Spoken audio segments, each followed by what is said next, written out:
दोस्तों, अगर आप भी एयरटेल पेमेंट्स बैंक या फिर किसी दूसरी कंपनी का एपीएस चलाते हैं और जब आप किसी कस्टमर का कैश विड्रॉल करते हैं तो वहां पर daily monthly limit exhausted for customer account का एक मैसेज आता है। तो हम आपको इस वीडियो में बताने वाले हैं कि आप उस कस्टमर का जिनका एपीएस से कैश विड्रॉल करने पर daily monthly limit exhausted for customer account का मैसेज आता है, आप उन कस्टमर का एपीएस से कैश विड्रॉल कैसे करेंगे। दोस्तों, आप चाहे एयरटेल पेमेंट्स बैंक का एपीएस चलाते हो या फिर किसी दूसरी कंपनी का एपीएस चलाते हो, ये बात सभी एपीएस कंपनियों के लिए है। दोस्तों, हम आपको इस वीडियो में पूरी जानकारी देने वाले हैं, इसलिए आप वीडियो को पूरा जरूर देखिएगा। दोस्तों, जिन कस्टमर्स का एयरटेल पेमेंट्स बैंक के एपीएस या फिर किसी दूसरी कंपनी के एपीएस से कैश विड्रॉल करने पर daily monthly limit exhausted for customer account का मैसेज आता है, तो इसका मतलब ये है कि उन कस्टमर्स की बैंक का एपीएस से कैश विड्रॉल करने की लिमिट पूरी हो गई है और अब वो कस्टमर अपना एपीएस की मदद से कैश विड्रॉल नहीं कर सकते हैं। दोस्तों, अगर आपके पास एयरटेल पेमेंट्स बैंक का एपीएस है या फिर किसी दूसरी कंपनी का एपीएस है,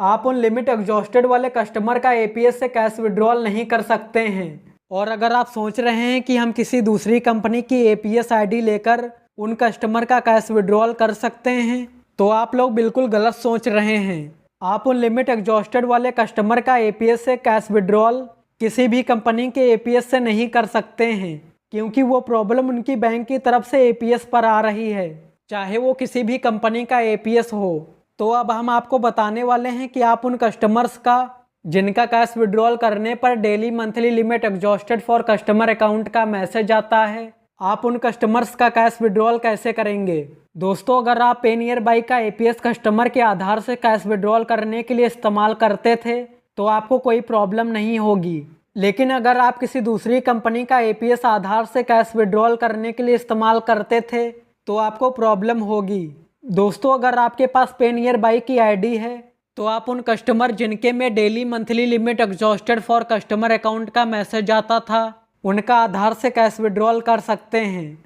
दोस्तों, पेनियर बाई की आईडी में एक आधार पे का ऑप्शन होता है, जिसकी मदद से आप उन कस्टमर्स का कैश विड्रॉल आसानी से कर सकते हैं जिनकी लिमिट पूरी हो गई है। दोस्तों, आधार पे और एपीएस दोनों अलग अलग सर्विसेज हैं। आधार पे की मदद से आप इमरजेंसी में किसी भी कस्टमर का आधार से कैश विड्रॉल कर सकते हैं जिनकी बैंक की तरफ से लिमिट पूरी हो गई है,